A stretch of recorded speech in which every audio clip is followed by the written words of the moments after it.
The Adjutant General in charge of the Virginia National Guard has responded to everything that's going on in Virginia and the claims about them being called in to stop America from happening.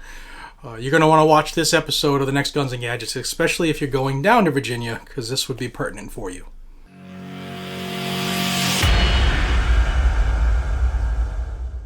Hey everybody, welcome back to Guns and Gadgets, your source for Second Amendment news. Thank you so much for starting your 2020 here with the news on Guns and Gadgets. If you're a first timer here, please consider subscribing. Hit that button right there. It's actually below me. Hit the subscribe button, hit that thumbs up, share it, hit that bell icon so you're told, hopefully, when I put new stuff out, especially the live streams. I'm going to try to work that into the schedule more often coming up here. We've been following Virginia for a while. If you're new to what's going on in Virginia, you just don't have a good grasp. If I reference something and you're not familiar with it, there's a playlist right there. I'll put it in the description as well. It's all the videos I've done on Virginia. You're going to want to watch those.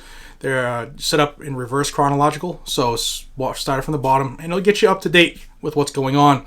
From the bills, the anti-gun bills, to comments made by legislators, to Second Amendment sanctuary movements, etc., to where we are right now.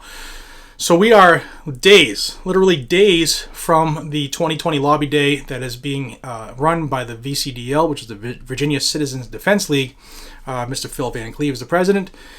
And I told you all in a live stream I did with him last week, link will be for that up here as well, that one of their incoming spokes or speaker of the House there, her name is, I think it's Eileen, but Filler Corner is the last name. She had mentioned that their first order of business on the 8th of January, once they take their oath and become sworn in as this next body of the legislature in Virginia, the first order of business was to make the Capitol, anything under the dome, and anything on the grounds, a gun-free zone. That directly affects what is planned for January 20th, the VCDL Lobby Day. Now, this year's Lobby Day, because of what's going on, they typically get 1,000 people. They're expecting maybe 50,000 and maybe even more as people are coming from all corners of the country to stand arm in arm and shoulder to shoulder with their brothers and sisters in Virginia. Now, one of their current legislators that had the gall to say that, the governor should call in the National Guard to enforce these anti-gun laws that they will pass in this session of the legislature, because numerous sheriffs and police departments were coming out saying we will not enforce any unconstitutional law and we are a Second Amendment sanctuary, and you know how that has gone. The lefties, the Democrats, are trying to think of any way they could to force their rule. This is almost like Hitler stuff, almost like King George stuff. They're trying to force their way no matter what. So they came out with a bill that they're going to vote on that would remove police officers and sheriffs that refuse to enforce their gun confiscation orders. Now, the Virginia Adjutant General has come out and addressed the whispers going on about the governor utilizing them to enforce this edict. And I'm going to read it to you. I'll put it up on screen too as well. This is direct from their Twitter feed. And this came out last week. And you can see from the Adjutant General of Virginia. Quote, "We have received multiple questions regarding proposed legislation for the 2020 General Assembly session and the authority of the Governor of Virginia to employ the Virginia National Guard in a law enforcement role. We understand and respect the passion people feel for the U.S. Constitution and Second Amendment rights.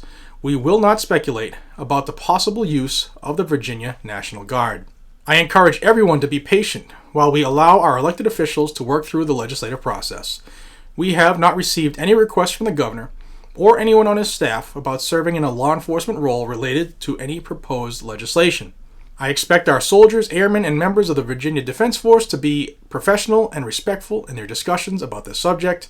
As private citizens, our personnel are free to express their opinions to their elected officials, but they should not engage in any political activity while in a uniformed status. We will provide regular updates when appropriate during the General Assembly session. Please utilize your chain of command to direct any questions or concerns to my office, and we will do our best to address them." End quote. Major General Timothy P. Williams, the Adjutant General of Virginia. So there you have it. The general is not saying no. He's not saying yes either. Got to play both sides of the fence. But he isn't coming out saying no, we're not going to do this. Now, a person in his position usually can't comment on any hypothetical uses of his troops. Obviously, what I would have liked him to say, and many patriots would have liked him to say, is no, we ain't doing it. It's unconstitutional. And I've gotten I've been talking to a lot of people about this lately, here, there, and everywhere. And a lot of people seem to think that, the National Guard can't take over law enforcement. They can't take over that role. Actually, they can. If martial law is declared, the National Guard can take on the law enforcement role under the direction of the governor. Now, I have talked to some friends I have that are on the ground in Virginia. They live there. They are very active in their community. They were very key on getting Second Amendment sanctuaries passed. And while we don't have specifics yet, they are operating under the belief, because they have heard it, that the state and local police will be there in riot gear on the 20th. And they believe that the National Guard will as well. And they are going to be operating as such. So, if you are heading down, please be aware of what you might be walking into when you get there. There's also whispers of parking areas being blocked off. Why they would do that, I don't know. But this is going to be a huge event. Let me direct you again to the VCDL's webpage, vcl.org. They will have all of the information there on their front page. It even tells about buses and schedules and where you can get the bus to be brought to the event. If 50,000 to 100,000 people show up, you're not parking anywhere close, so utilize one of those buses. And as stated here on the live stream with Mr. Van Cleve, it's a very gun-friendly state, and they want you to express your Second Amendment. If you live in a state that has a permit, just make sure you have reciprocity, just in case the jackboots want to start checking people. So just make sure you're covered. Now, I mentioned the VCDL. How can you help? You can join them. I think it's $25. I've done it, and I also pledged more money as well. Help them out. This is a huge undertaking. It's a huge fight that they're going through right now to save the Second Amendment in the state of Virginia. Also, today they sent out an alert that I wanted to pass on to you all, because I know a lot of my brothers and sisters and patriots in Virginia watch these videos, and there will be meetings tomorrow, January 2nd, regarding the governor's proposed budget, and that has all of the gun control fluff built into that. You remember I did the video on he's increasing line items in the corrections budget to house people from red flag law violations, all kinds of stuff sandwiched in there, and it would probably behoove you to go to these meetings so that you can be heard. Some things that you should know if you're in Virginia and you might make these meetings or not. You need to know this stuff. The governor is supporting SB 16, which would ban commonly owned firearms in more than 1 million Virginia households. The governor has requested $4 million for 18 law enforcement positions to enforce his gun bans. This request could very well be the preparatory step for confiscating those weapons banned under SB 16. Moreover, the governor is also requesting another $3.5 million to enforce gun control that has not even been passed yet by the legislature and is not even current law in Virginia. Why would he do that? What ones are they that you ask? Well, I'm glad you said it, because I have it right here.